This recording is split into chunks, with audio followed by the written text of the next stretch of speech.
दिल्ली में आफ्ताब पर तलवार से हमले की कोशिश, एसएफएल दफ्तर के बाहर पुलिस वैन पर अटैक। पुलिस ने 2 लोगों को हिरासत में लिया, 5 तलवारें और 1 हथौड़ा बरामद। हिंदू सेना से जुड़े होने का दावा। पॉलीग्राफ टेस्ट के बाद जेल ले जा रही थी पुलिस। डीसीपी ने कहा हमलावरों से पूछताछ हो रही है। हमले के आरोपियों के नाम सामने आए। हरियाणा के रहने वाले हैं कुलदीप और निगम गुर्जर। श्रद्धा मर्डर केस में इस्तेमाल हथियार बरामद। पुलिस को श्रद्धा की एक अंगूठी भी मिली। दिल्ली पुलिस ने श्रद्धा के पिता विकास का बयान दर्ज किया। साउथ दिल्ली डीसीपी ऑफिस में हुआ बयान रिकॉर्ड। दिल्ली में श्रद्धा मर्डर जैसी एक और वारदात। बेटे के साथ मिलकर पत्नी ने पति के 10 टुकड़े करके फ्रिज में रखा। बदबू छिपाने के लिए घर में किया पेंट। सीसीटीवी से मर्डर का खुलासा। शव के टुकड़ों को अलग अलग इलाकों में फेंकते थे मां बेटे। कत्ल के दोनों आरोपियों को क्राइम ब्रांच के ने कोर्ट में किया पेश। 4 दिन के पुलिस रिमांड पर भेजे गए। गिरफ्तारी के बाद बोली आरोपी पूनम, मैंने नहीं, मेरे बेटे ने चाकू मारा। मेरे बच्चों पर रखता था गलत नियत। गुजरात के पालीताना में प्रधानमंत्री मोदी की रैली। कहा बीजेपी सरकार ने गुजरात में दूर किया जल संकट। कोने कोने में पहुंचाया नर्मदा का पानी। प्रधानमंत्री का हमला। कहा कांग्रेस ने लाख कोशिशें की कि नर्मदा का पानी सौराष्ट्र न पहुंचे। बड़ोदरा में अमित शाह ने कहा प्रधानमंत्री ने देश को सुरक्षित बनाया, पाकिस्तान में घुसकर एयर स्ट्राइक की। ये बहुत ही कम निवेश पर पैकर्स एंड मूवर्स बिजनेस शुरू करके महीने का 5 लाख कमाते हैं। इनसे सीखना है तो फ्रीडम ऐप को अभी डाउनलोड कीजिए। गुजरात में दूसरे फेज के चुनाव के लिए बीजेपी की तैयारी। मुख्यमंत्री योगी मंगलवार को आनंद, बड़ोदरा और गोधरा में रैलियां करेंगे। सूरत में अरविंद केजरीवाल के रोड शो में मोदी मोदी के नारे लगे। बीजेपी और आप समर्थकों में हुई धक्का मुक्की और लाठी डंडे चले। सूरत की घटना पर केजरीवाल ने कहा बीजेपी 27 साल में गुजरात में कुछ काम कर लेती तो उसे लाठी डंडे चलाने नहीं पड़ते। मुख्यमंत्री शिवराज सिंह चौहान ने कहा केजरीवाल करप्शन वाले हैं।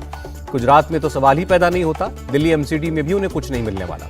कांग्रेस अध्यक्ष मल्लिकार्जुन खड़गे का बीजेपी पर हमला। कहा बीजेपी ने 6 साल में 3 मुख्यमंत्री बदले, मतलब राज्य में कोई काम नहीं हुआ। खड़गे ने खेला दलित कार्ड। कहा बोले पीएम गरीब होने का दावा करते हैं, हम अछूतों की तो कोई चाय तक नहीं पीता। मल्लिकार्जुन खड़गे के चाय वाले बयान पर असम के मुख्यमंत्री का पलटवार। कहा उन्होंने सच बोला। राहुल गांधी ने खड़गे को शायद ही कभी चाय पिलाई थी। सीएम हेमंत बिश्व शर्मा का दावा मोदी के तीसरी बार पीएम बनने का माहौल शुरू हुआ। 2024 चुनाव में 400 सीटें जीतेगी बीजेपी। असम के सीएम का बड़ा बयान। लव जिहाद और यूनिफॉर्म सिविल कोड की बात करना ध्रुवीकरण नहीं है। गिरिराज सिंह ने कॉमन सिविल कोड लाने की जरूरत बताई। कहा देश का माहौल बिगाड़ने की कोशिश हो रही है। गिरिराज सिंह ने जनसंख्या नियंत्रण के लिए कड़े कानून की वकालत की। कहा जो न माने उसका वोटिंग राइट खत्म हो। गुजरात में बीजेपी सरकार में पूर्व मंत्री रहे जय नारायण व्यास ने ज्वाइन की कांग्रेस। व्यास के बेटे ने भी कांग्रेस की सदस्यता ली। बसंत खेतानी ने बीजेपी कैंडिडेट प्रद्युम्न सिंह जडेजा को दिया समर्थन। कहा राष्ट्रहित के लिए बीजेपी में शामिल हुए। गुजरात के फाइनल ओपिनियन पोल में बीजेपी को बहुमत 117 सीटों के साथ बना सकती है सरकार। फाइनल ओपिनियन पोल में कांग्रेस को 59 सीटें मिलने का अनुमान। 27 साल बाद भी सत्ता से दूर। आम आदमी पार्टी को कुल 4 सीटें मिलने का अनुमान। नॉर्थ और सेंट्रल गुजरात में आम आदमी पार्टी का नहीं खुलेगा खाता। मुख्यमंत्री पद के लिए भूपेंद्र पटेल चॉइस नंबर 1। 44% लोगों को बताया बेस्ट सीएम कैंडिडेट। शहरी वोटर्स पर बीजेपी की पकड़ बरकरार। पाटीदार और आदिवासी वोटर्स का भी मिल रहा है समर्थन। राहुल गांधी की पदयात्रा में लगे मोदी मोदी के नारे। इंदौर में लड़कों के ग्रुप ने नारेबाजी की। इंदौर में राहुल गांधी ने कहा बीजेपी ने मेरी इमेज खराब करने के लिए हजारों करोड़ खर्च किए, बेरोजगारी पर ध्यान नहीं दिया। कॉमन सिविल कोड के सवाल पर राहुल का जवाब। बीजेपी को जो करना है करे, कांग्रेस को पता है कि देश में किसकी रक्षा करनी है। अशोक गहलोत और सचिन पायलट दोनों ही कांग्रेस की संपत्ति। राहुल गांधी का बयान। मैनपुरी के करहल में सीएम योगी की रैली। कहा नेताजी के आशीर्वाद से मैनपुरी जीतेंगे। 2019 में नेताजी ने ही दिया था बीजेपी को आशीर्वाद। योगी बोले शिवपाल यादव की हालत पेंडुलम जैसी है। पहले बेइज्जती की, कुर्सी तक नहीं मिली, हैंडल पर बैठना पड़ा। प्रगतिशील समाजवादी पार्टी के अध्यक्ष शिवपाल यादव की सुरक्षा घटी। जेड श्रेणी से 22 श्रेणी की सुरक्षा की गई। शिवपाल यादव की सुरक्षा कम होने पर डिप्टी सीएम केशव प्रसाद मौर्य ने कहा जब चाचा भतीजे में झगड़ा था तो उनकी सुरक्षा को खतरा था। यूपी के पर्यटन मंत्री जयवीर सिंह का बयान। शिवपाल यादव चुनाव में अपनी सुरक्षा का दुरुपयोग कर रहे थे, इसीलिए सुरक्षा कम की गई। एमसीडी चुनाव को लेकर बीजेपी का दावा। 250 में से 170 सीटें जीत सकती है बीजेपी। आपकी पूर्व कार्यकर्ता बिंदु श्रीराम बीजेपी में शामिल हुई। बीजेपी नेता दुष्यंत कुमार और विजेंद्र गुप्ता की उपस्थिति में बीजेपी ज्वाइन की। राज ठाकरे पर बरसे कांग्रेस नेता पृथ्वीराज चौहान। कहा आगामी चुनाव को लेकर किसी भी हद तक जा सकती है एमएनएस। मेघालय में एनपीपी के 2 और टीएमसी के 1 विधायक ने इस्तीफा दिया। विधानसभा कार्यालय ने जानकारी दी। पुणे में बीजेपी सांसद उदयन राजे भोंसले का बयान। शिवाजी महाराज पर अपमानजनक बयान को लेकर सभी दलों को आगे आना चाहिए। मेघालय सरकार असम की सीमा से सटे संवेदनशील क्षेत्रों में चौकियां स्थापित करेगी। सीएम कोनराड सांगमा का बयान। दिल्ली में 4थी भारत फ्रांस वार्षिक रक्षा वार्ता। राजनाथ सिंह ने सह अध्यक्षता की।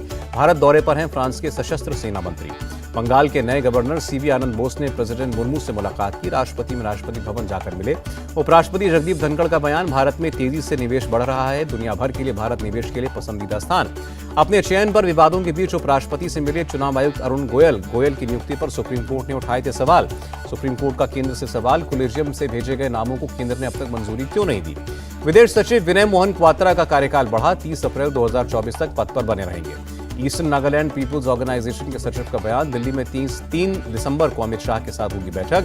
अलग राज्य फ्रंटियर नागालैंड की मांग। ज्ञानवापी परिसर का एएसआई से सर्वेक्षण कराने का मामला, इलाहाबाद हाईकोर्ट में सुनवाई पूरी, 2 हफ्ते बाद आएगा फैसला। भारत और मलेशिया के बीच संयुक्त सैन्य अभ्यास की शुरुआत, रक्षा सहयोग में बढ़ोतरी होगी। महाराष्ट्र के अंबेवली और शहाद के बीच राज्य रानी एक्सप्रेस ट्रेन पर अज्ञात लोगों ने पत्थरबाजी की, एक महिला पैसेंजर जख्मी हुई। कोलकाता में बंगाल विधानसभा के बाहर बीजेपी का प्रदर्शन, टीएमसी एमएलए सावित्री मित्रा के पीएम मोदी शाह पर विवादित बयान पर जताया विरोध। बीजेपी विधायक अग्निमित्रा पॉल ने बंगाल के शिक्षा सचिव के बयान का हवाला दिया, कहा शिक्षा विभाग में अवैध तरीके से नियुक्त किए गए लोग। शुभेंदु अधिकारी ने ममता बनर्जी कैबिनेट के सदस्यों की गिरफ्तारी की मांग की, विधानसभा में स्थगन प्रस्ताव पेश किया। पूर्व सीएम महबूबा मुफ्ती ने श्रीनगर वाला आवास खाली किया, कुछ दिन पहले मिला था नोटिस। अंसार गजबातुल हिंद का एक हैंडलर और 4 ओवरग्राउंड वर्कर गिरफ्तार, जम्मू कश्मीर के सोपोर से पुलिस ने गिरफ्तार किया। ईटानगर में डोनीपालो हवाई अड्डे से हवाई सेवा शुरू, 19 नवंबर को प्रधानमंत्री ने किया था उद्घाटन। मुख्यमंत्री शिंदे, डिप्टी सीएम फडणवीस ने महात्मा ज्योतिबा फुले की पेंटिंग का अनावरण किया, मंत्रालय के मेन गेट पर लगाई गई है पेंटिंग। अगरतला में सीएम मानिक साहा रोजगार मेले में शामिल हुए, कहा 700 लोगों को रोजगार मिला। जेल सीसीटीवी लीक केस में सत्येंद्र जैन ने याचिका वापस ली, ईडी पर कोर्ट के आदेश के उल्लंघन का आरोप लगाया था, हाईकोर्ट जाने की तैयारी। ठग सुकेश चंद्रशेखर ने दिल्ली के एलजी को चिट्ठी लिखी, सिसोदिया और सत्येंद्र जैन के मोबाइल नंबरों से धमकी मिलने का आरोप लगाया। महाराष्ट्र के पूर्व गृहमंत्री के बेटे ऋषिकेश देशमुख को राहत, पीएमएलए कोर्ट से मिली जमानत। दिल्ली में तमिलनाडु भवन से श्रीनिवास राव नाम का शख्स गिरफ्तार, सीबीआई अफसर बनकर रह रहा था। केंद्रीय जांच एजेंसियों पर फिर भड़के सीएम बघेल, कहा लोगों के साथ अमानवीय व्यवहार किया जा रहा है। दिल्ली की पटियाला हाउस कोर्ट ने जैश ए मोहम्मद के 5 आतंकियों को आजीवन कारावास की सजा दी, युवाओं को आतंकी गतिविधि में शामिल करने पर एक्शन। सीबीआई की विशेष अदालत ने पश्चिम बंगाल स्कूल सेवा आयोग घोटाले में पार्थ चैटर्जी की न्यायिक हिरासत 12 दिसंबर तक बढ़ाई। हैकर्स ने दिल्ली एम्स से 200 करोड़ रुपए की फिरौती मांगी, कहा पेमेंट क्रिप्टो करेंसी में करें, 6 दिन से हैक है अस्पताल का सर्वर। दिल्ली पुलिस ने 2 इंटरनेट गैंग्स का पर्दाफाश किया, 22 पिस्तौलें बरामद, 3 गिरफ्तार। दिल्ली में लॉरेंस रोड इंडस्ट्रियल एरिया में आग, फुटवेयर फैक्ट्री में लगी आग पर पाया गया काबू। नवंबर के 3 हफ्तों बाद डेंगू के 1100 से ज्यादा केस मिले, इस साल कुल 3300 केस हुए। टिहरी में कई विकास परियोजनाओं का लोकार्पण और शिलान्यास, सीएम धामी बोले जो काम शुरू किया उसे पूरा भी करेंगे। विदेश मंत्री डॉक्टर एस जयशंकर ने उत्तराखंड के सीएम को भरोसा दिया, नाइजीरिया में फंसे लोगों की हर मुमकिन मदद की जाएगी। गोवा के मीरामार बीच पर क्लीनथॉन अभियान, सीएम प्रमोद सावंत ने शुरुआत की, फडणवीस की पत्नी अमृता भी शामिल हुई। बॉलीवुड एक्टर जैकी श्रॉफ और करण कुंद्रा ने हिस्सा लिया, कहा बीच की खूबसूरती बनाए रखना सबकी जिम्मेदारी। केरल सरकार को बड़ा झटका, के रेल सिल्वर लाइन प्रोजेक्ट पर फिलहाल रोक, सभी अधिकारियों की पुनर्नियुक्ति के आदेश। वारंगल में वाईएसआरटीपी प्रमुख वाईएस शर्मिला की बस पर हमला, कैंपिंग में लगी बस में आग लगाने की कोशिश, मौके से फरार आरोपी। केरल में अडानी पोर्ट प्लान का विरोध जारी, तिरुवनंतपुरम में पुलिस थाने पर प्रदर्शनकारियों का हमला, कई गाड़ियों में तोड़फोड़। मेरठ में स्कूल में टीचर पर अभद्र टिप्पणी करने का मामला, 2 गिरफ्तार। मुंबई पुलिस ने 20 लाख की ड्रग जब्त की, ड्रग तस्कर को 1 दिसंबर तक पुलिस कस्टडी में भेजा। ये बहुत ही कम निवेश पर पैकर्स एंड मूवर्स बिजनेस शुरू करके महीने का 5 लाख कमाते हैं। इनसे सीखना है तो फ्रीडम ऐप को अभी डाउनलोड कीजिए। मुंबई के दहिसर में 17 विदेशी नागरिकों पर केस दर्ज, टूरिस्ट वीजा पर अवैध तरीके से काम करने पर एक्शन। नागपुर पुलिस ने 2 घर से 10 तलवारें और 2 पिस्तौलें बरामद की, 2 लोग गिरफ्तार। लखनऊ के विकास नगर में एक घर में आग, बुजुर्ग महिला की मौत, एक लड़की को निकाला गया। ग्वालियर में एयरफोर्स के जवान ने अपनी सर्विस राइफल से खुद को गोली मारी, ड्यूटी के दौरान खुदकुशी की। मुख्यमंत्री नीतीश कुमार ने गया और बोधगया में हर घर गंगा जल योजना का उद्घाटन किया। पहले फेज में गया में 60,000 घरों में पहुंचेगा गंगा का पानी। देहरादून में ट्रक ने बाइक, स्कूटी और ठेले को रौंदा, 1 शख्स की मौत, 3 घायल। चीन के कई शहरों में कोरोना नियमों के खिलाफ प्रदर्शन जारी, पुलिस की ज्यादती के बावजूद सड़क पर उतर रहे हैं लोग। पाकिस्तानी तालिबान ने सीजफायर खत्म करने का ऐलान किया, पाकिस्तान में कहीं भी हमला करने का आदेश। रिजर्व बैंक ने पेटीएम को दिया बड़ा झटका, पेमेंट एग्रीगेटर लाइसेंस के लिए 120 दिन का समय दिया। यूएस डॉलर के मुकाबले 5 पैसे मजबूत हुआ रुपया, 1 डॉलर की कीमत 81.66 रुपए। शेयर बाजार ऑल टाइम हाई पर बंद, सेंसेक्स 62,504 के पार, निफ्टी में 18,562 के ऊपर हुआ बंद।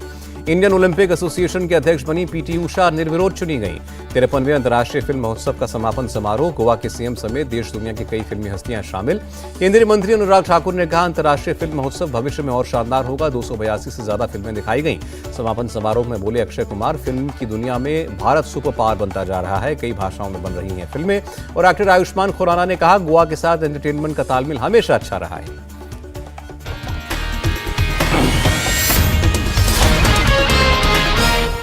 इंडिया टीवी हर वक्त हर जगह डाउनलोड करने के लिए सर्च करें India TV news Google play store या ऐप स्टोर पर।